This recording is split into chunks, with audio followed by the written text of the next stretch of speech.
And I started to say no, and I was looking around for Gregory Peck, and my wife nudged me and said, "Go ahead, you can do it." Clint Eastwood is more than just a Hollywood legend. He's an American icon. For over 70 years, audiences have watched him transform, from the quiet gunslinger of Rawhide to the fearless anti-hero of Dirty Harry, and finally into the Oscar-winning director behind Unforgiven and Million Dollar Baby. His career has been one of the longest and most successful in cinema history. But behind the tough exterior, Eastwood has lived a private life full of passion, romance, and heartbreak. Now, at 95, Eastwood has reflected on the women who shaped his journey. Despite his reputation as a ladies' man, there were 6 women who stood apart, 6 who left a permanent mark on his life. Some were fellow stars who matched his intensity on and off the screen. Others were partners who gave him stability during Hollywood's storms. And a few were loves he never forgot. Even as the years passed and fame carried him to new heights. For a man who built his career on control and strength, Clint's willingness to admit there were women he could never get over reveals a vulnerable and deeply human side of him. Each woman tells a story, not just about romance, but about the choices, sacrifices, and regrets that come with a life lived under the spotlight. This is Clint Eastwood's untold story. The 6 women he loved, lost and could never forget. Every story of unforgettable love begins somewhere. And for Clint Eastwood, it started with Maggie Johnson. Long before he was the steely-eyed cowboy of Hollywood fame, Eastwood was just another young man trying to find his place in the world. In 1953, he met Maggie, a beautiful model with grace and charm that immediately caught his attention. Their relationship moved quickly, and within months, Clint proposed. At just 23 years old, Eastwood was married to Maggie, and together they began a life that, at least on the surface, seemed destined for stability. But Hollywood was calling. As Clint pursued acting, first with small roles and eventually with Rawhide, the couple's marriage was tested. Maggie was by his side during the lean years when money was tight and success seemed uncertain.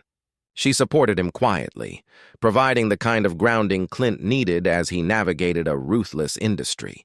In many ways, she was his anchor, the steady hand that helped him weather the uncertainty of his early career. Yet as Eastwood's fame grew, so did the strain. His reputation as a ladies' man often made headlines, and his extramarital affairs became public knowledge. Despite the challenges, Maggie remained loyal for decades, raising their children and maintaining a sense of normalcy at home. Their marriage lasted over 30 years, a remarkable span in Hollywood terms. For Clint, Maggie was more than just a first wife. She represented the years of struggle, sacrifice, and the foundation of the life he built. Even after their separation in 1984, Eastwood reportedly held a deep respect for her. She was the woman who believed in him before the fame, before the money, before the legend of Clint Eastwood even existed. If Maggie Johnson represented Clint Eastwood's stability, then Sandra Locke embodied his passion and turmoil. Their relationship began in the mid-1970s when Clint was already a global superstar and Locke was an actress on the rise. They met on the set of The Outlaw Josie Wales in 1975, and what started as professional chemistry quickly turned into something far more intense. For the next 14 years, Clint and Sandra were inseparable, both on and off screen. They starred together in multiple films, including The Gauntlet, Every Which Way But Loose, and Sudden Impact. To audiences, they seemed like a perfect Hollywood power couple. Behind the cameras, however, their relationship was anything but smooth. Clint was still legally married to Maggie Johnson when he began his affair with Locke, a fact that cast a shadow over the relationship from the start. Their romance was passionate, but it was also marked by volatility. Friends and colleagues often described their bond as fiery, with soaring highs and devastating lows. Locke later spoke openly about the difficulties of their life together, claiming Clint could be both controlling and distant. Despite the turbulence, there's no denying the depth of their connection. Locke often said she felt Clint was the great love of her life, and in many ways the intensity of their time together suggested the same on his part. Even after their bitter breakup in 1989, which led to lawsuits, public accusations, and years of estrangement, Locke remained a figure Clint could never fully erase from his memory. When Locke passed away in 2018, reports suggested that Clint was deeply affected, even though they hadn't reconciled. For a man who rarely showed vulnerability, his silence on her death spoke volumes. Their relationship may have ended in bitterness, but the passion they shared was undeniable, and the impact Locke left on Eastwood's life was permanent. At 95, when Clint Eastwood reflected on the women he could never get over, Sandra Locke was inevitably among them. She was the storm in his otherwise carefully controlled world, a love that burned brightly, even if it ultimately burned out. By the 1990s, Clint Eastwood had already lived a lifetime of romance, heartbreak, and scandal. He was in his 60s, an age when most people settle into the quieter chapters of life. But Clint was never one to slow down, and that included matters of the heart.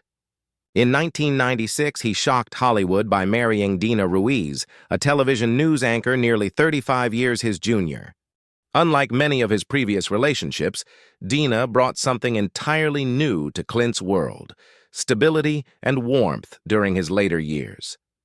Where Sandra Locke represented fire and intensity, Dina was calm, nurturing, and deeply family-oriented. Their marriage came at a time when Eastwood was transitioning more into directing, leaving behind the macho action roles of the past. Dina seemed to represent a softer chapter in his life. Together, Clint and Dina welcomed a daughter, Morgan, in 1996. For Clint, who already had several children from different relationships, fatherhood at this stage of life was a chance to do things differently. Dina often described Clint as a devoted father, more present and hands-on than he had been with his older children. The family dynamic they created offered Clint something he had rarely known, a sense of everyday normalcy. But even this relationship wasn't free from strain. As the years passed, cracks began to show. Dina, who starred in a short-lived reality series in 2012, revealed glimpses of the challenges of being married to one of Hollywood's most famous men. By 2013, their marriage had unraveled, and Dina filed for divorce. The split was painful, but far less explosive than Clint's breakup with Sandra Locke. Despite their separation, Clint has always spoken respectfully of Dina. Those close to him believe he holds on to fond memories of the years they shared, particularly the joy of raising Morgan together. Dina represented a period of peace in Clint's chaotic love life, a time when he could embrace family and stability in a way he hadn't before. At 95, as he looked back on the women who truly mattered, Dina Ruiz was certainly one of them. She wasn't the storm of passion or the anchor of his youth. She was the partner who gave him a sense of home, even if only for a while. For a man like Clint Eastwood, who spent decades living in the spotlight, that sense of comfort was something he could never completely forget. In the early 1990s, Clint Eastwood was experiencing one of the most celebrated phases of his career. He had moved firmly into directing, earning critical acclaim and cementing his place as more than just a tough guy actor. During this period, he began a relationship with actress Frances Fisher, and together they shared a romance that blended professional partnership with personal passion. Fisher, known for her striking performances and fiery personality, met Clint while working on Pink Cadillac in 1989. Their chemistry was immediate, and by the early 90s, she had become an important part of his life. Unlike some of Clint's earlier partners, Frances was fiercely independent and ambitious, which Clint admired. She wasn't content to simply stand in his shadow. She was a star in her own right, and that equality made their bond unique. The two worked together in Unforgiven, 1992, one of Clint's greatest achievements as both actor and director. The film went on to win 4 Academy Awards, including Best Picture and Best Director for Eastwood. During this triumphant period, Frances was by his side celebrating both personal and professional milestones. Their daughter, Francesca, was born in 1993, adding another layer of connection between them. But as with many of Clint's relationships, passion came with challenges. Friends of the couple noted that their personalities sometimes clashed. Clint, the stoic and private figure, and Frances, the outspoken and fiery actress. Eventually, these differences led to their separation, though the breakup was far less bitter than others Clint had experienced. Despite going their separate ways, Clint maintained a strong relationship with Frances, especially as they co-parented their daughter. Over the years, Francesca grew into the public eye, often appearing at events with both parents, a reminder of the bond that never completely faded. Even after the romance ended, the respect and affection between Clint and Frances endured. At 95, when Eastwood reflected on the women who shaped his life, Frances Fisher naturally made the list. She wasn't just a romantic partner. She was part of his creative journey during a pivotal chapter in his career. She witnessed one of his greatest triumphs, gave him a daughter he adores, and left behind memories of a love that was as real as it was complex. For Clint, Frances Fisher symbolized a time of artistic success and personal growth. She was a partner in every sense of the word, challenging, inspiring, and unforgettable. And though their love story ended, it remains one of the defining relationships of his extraordinary life. At 95, when Eastwood looked back at the women who defined him, Maggie Johnson naturally stood among them. She wasn't just a chapter in his life. She was the beginning of the story, the first woman he admitted he could never truly get over,